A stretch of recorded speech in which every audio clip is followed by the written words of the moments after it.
Hi, my name is Stanley.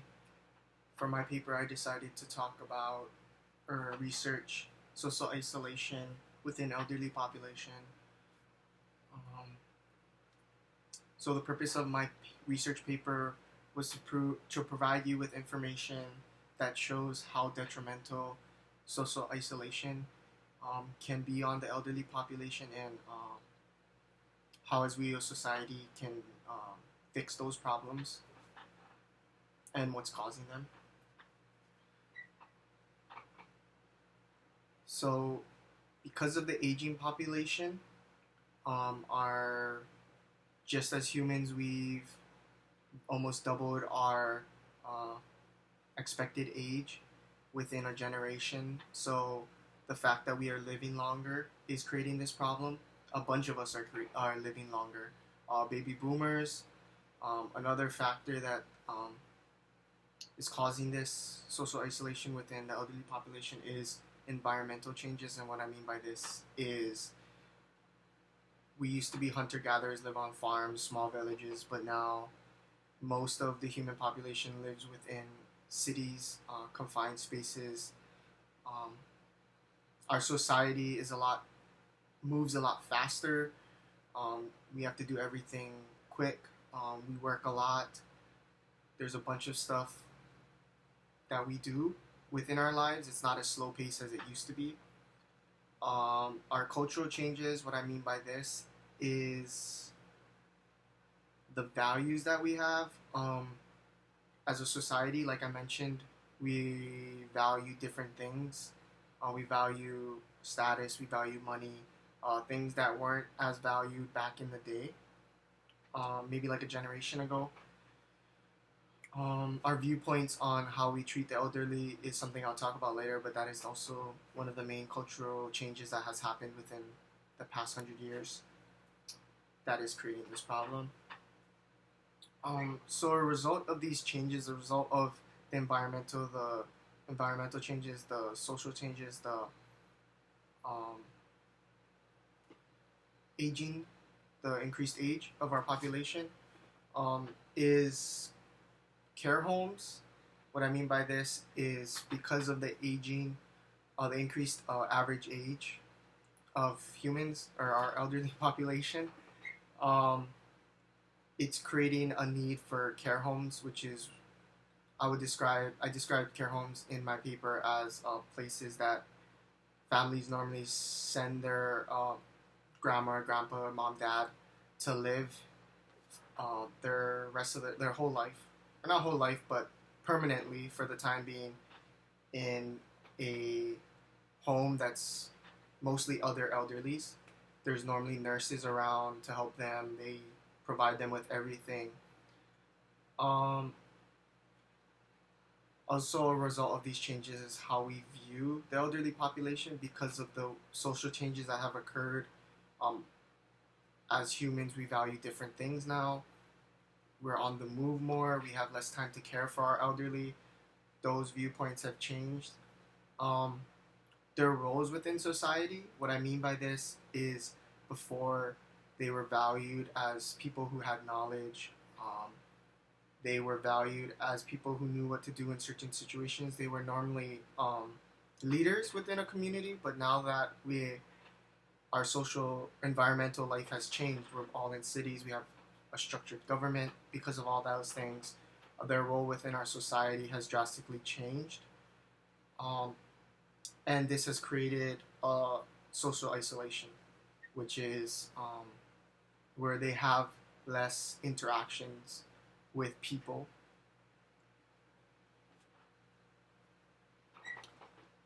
So my ethical stances that I have with this paper, the first one I'm going to present is least harm. And what this ethical stance talks about is doing the least amount of harm to the least amount of people. And for this paper, it's playing devil's advocate, sort of, because in my paper I talked about how this standpoint can be viewed as unethical if we follow the least harm ethics process.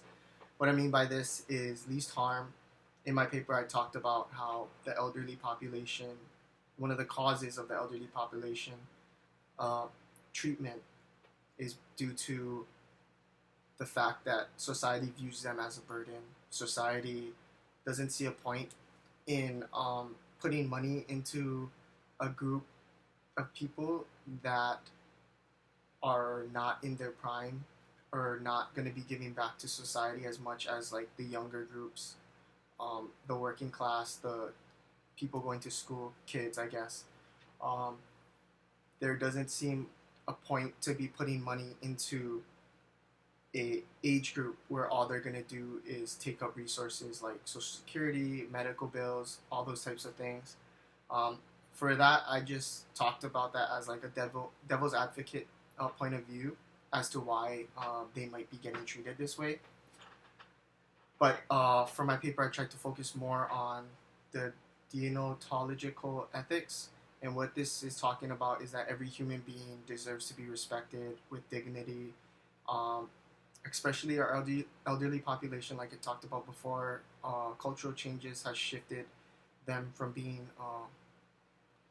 people in our community that were treasured or community leaders, all those types of things. It's changed to now where they're seen as problems, people that we put to the side, put into care homes, um, people that don't give anything to our community or society. They just take resources and so on. But with the deontological ethics, I talk about how no matter how old they are, um, what they do in our community, even if it's not much, they still deserve to be treated with respect and dignity. And this ethical standpoint actually rejects the least harm um, ethical stance that I talked about earlier. Um, yeah. So the sociological theories that I decided to focus on in this paper was disengagement theory.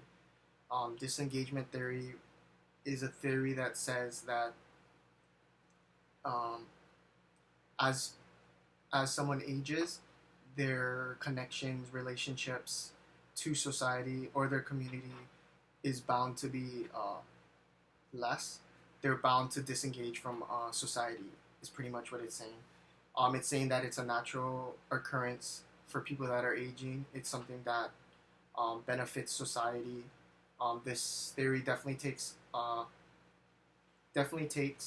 from my least harm, the ethics point of view. That's why I decided to talk about that. Disengagement theory um, says that this is just a part of their aging process as a society. They will, as a human being, they will disengage from society naturally. It's beneficial to not only them but also to the community, like I mentioned earlier. And what this disengagement theory is, I talked about in my paper, is it creates a bad stereotype, as this theory was one of the first theories proposed for an aging group. The elderly population was one of the first theories that was strictly based off of, elderly. Um, so this creates social isolation. The causes and effects are low contact with people, and its effects can be very detrimental. In my paper, I talked greatly about how the effects of social isolation can cause on elderly. Not only does it mentally stunt them, it also physically stunts them.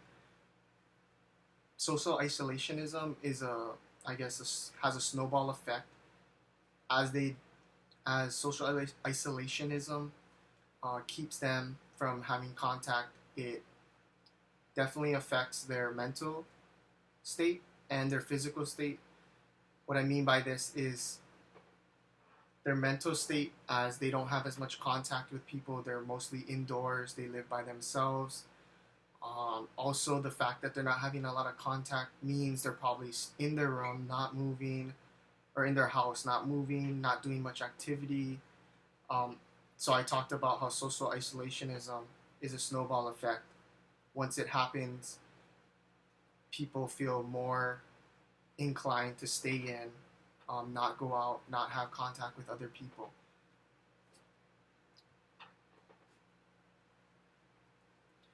So one of my main solutions that I decided to talk about is, or focus on, for how we can fix this problem is environment. In my paper, I discussed the environment of these elderly people greatly. As I said earlier, I discussed care homes, and care homes is the major factor in my paper as to how we can fix this problem of social isolationism within the elderly population. What I mean by this is currently a lot of care homes don't provide what they need to. They do provide them with extra medical care, assistance for daily activities, but what it lacks is the social aspect, which I believe that they need. They have less contact with their families, obviously, because they're not living with them. They can make friends within the community, in the care homes, but in my paper, I discussed how pushing all the elderly to one just to hang out with themselves isn't as good as if they were to have relationships with their families, their other friends that they had before. And yeah, the environment of their, even if they live with their family or if they live by themselves, I discussed living by themselves is one of the worst possible things that can be done. They tend to stay in their homes all the time. Or studies that I read about from my research papers said that all they would do is stay at home, or a lot of them would. That the health of them is very detrimental, or living alone affects the health very badly. Living with family did improve it, but what a lot of the problems came up was the medical assistance that they could get at home was not as good as care homes. So that's why in my paper I discussed how care homes is the major solution for social isolation within the elderly population. Um, but we need to improve on how we take care of them in care homes. We need to be less structured in terms of the system within the care homes. We need to be more social about it and more flexible with each patient. We can't be as structured. We need to be able to care to each different needs, which it's a hard problem to fix as everyone will have different needs, and obviously the homes can't fix every single person or care to every single person. But I talked about in my paper how the environment for the elderly is the number one solution for how we can help fix this problem. And yeah, thank you.